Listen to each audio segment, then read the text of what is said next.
Hello, and welcome to a look at Basil, the great mouse detective for the Commodore 64, a game that was released by Gremlin.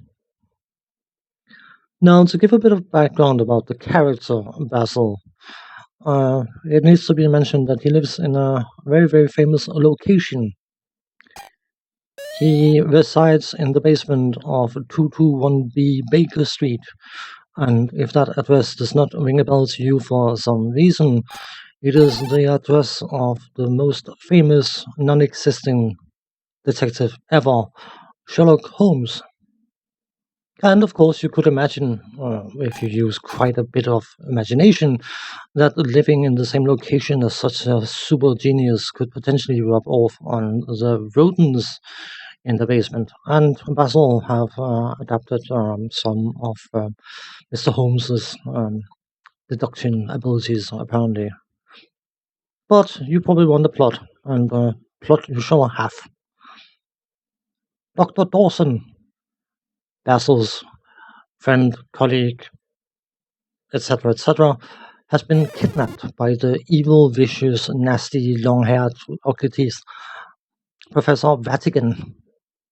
And of course, Basil cannot do without his sidekick, so he goes out to try and locate him. In order to do so, he has to find clues. Each level, of which there are three, contain five clues that has to be found. But of course, because Professor Vatican is, as I said, naughty, nasty, evil, all that good stuff, or bad stuff, he has placed eight red herrings around the different levels. So there's a total even of 13 clues, and only five of them are correct. So not only does Basil need to find said clues, he also needs to deduce which clues are correct. The various different objects that Basil can search through for items or clues are very, very distinct, so they are hard to miss. And once you start searching an object, which you do by hitting the spacebar when you are next to it, you will find either nothing at all, which is fairly self explanatory,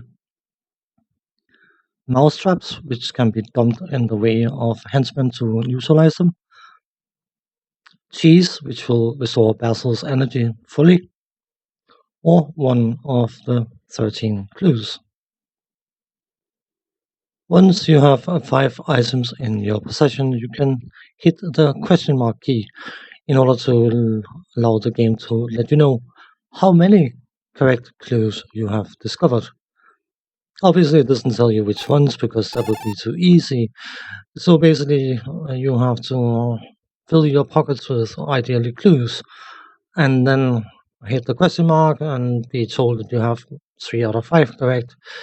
Look for the clues and pick those up and drop any of the clues you already have and hope that the one you replaced will have the game indicating that you now have four out of five, and so on and so on.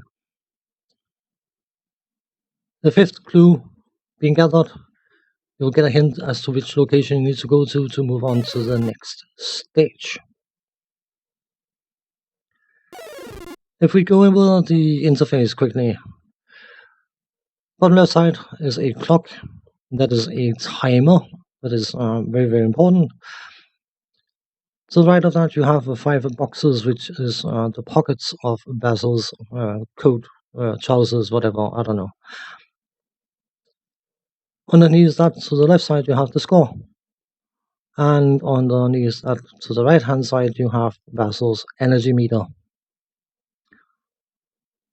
Furthest to the right, you have a magnifying glass that will indicate what item has been found when he searches through one of the searchable objects.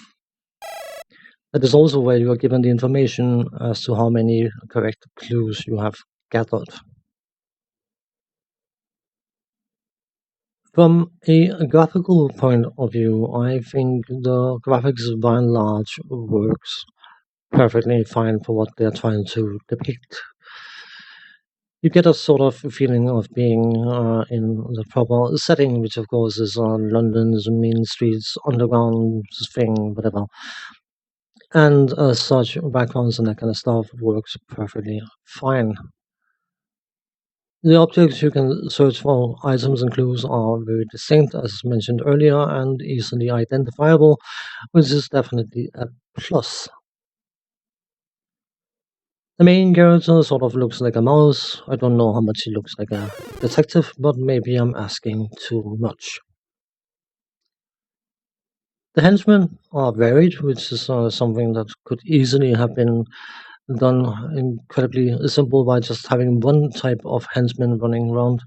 But they do have a certain uniqueness about them that I wouldn't necessarily say if I find exciting, but I do find the variety enjoyable.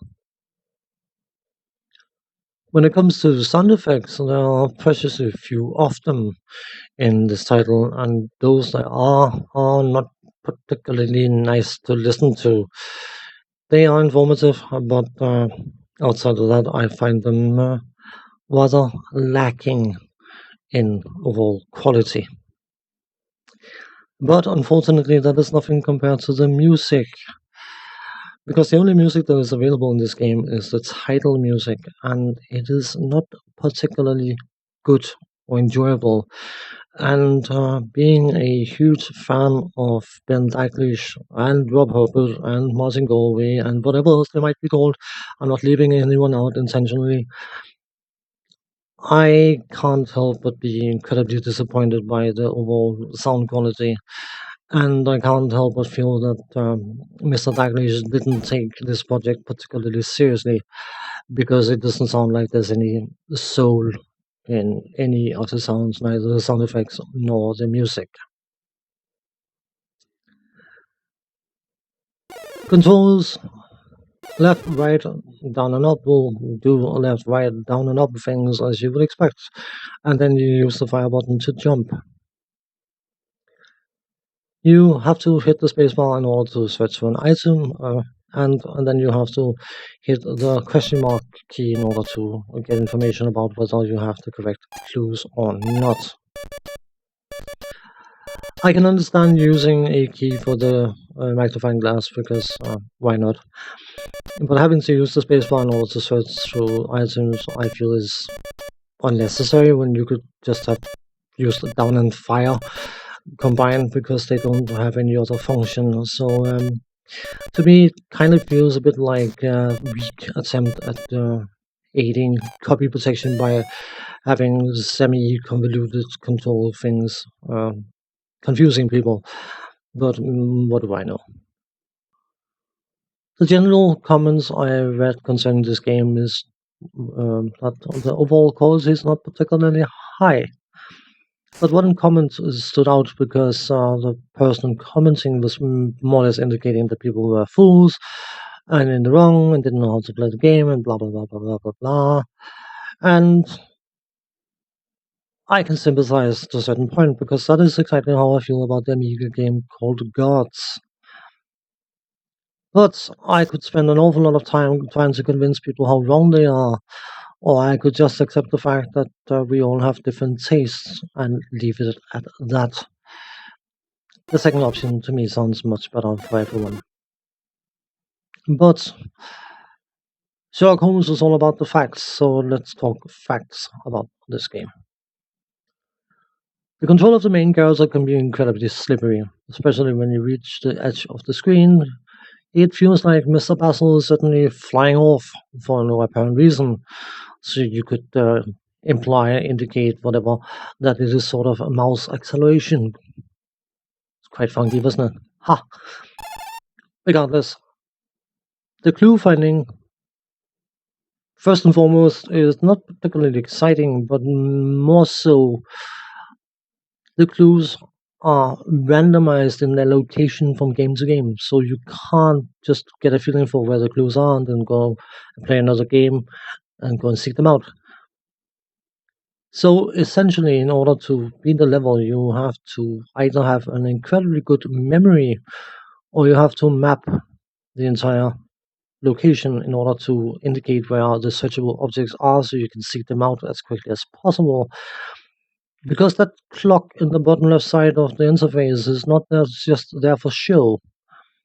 It starts at 12 o'clock and it finishes at 12 o'clock, and that is in real time about 10 minutes. So that's the amount of time you have to find the 5 correct clues or fail the level and have to retry again and again and again and again.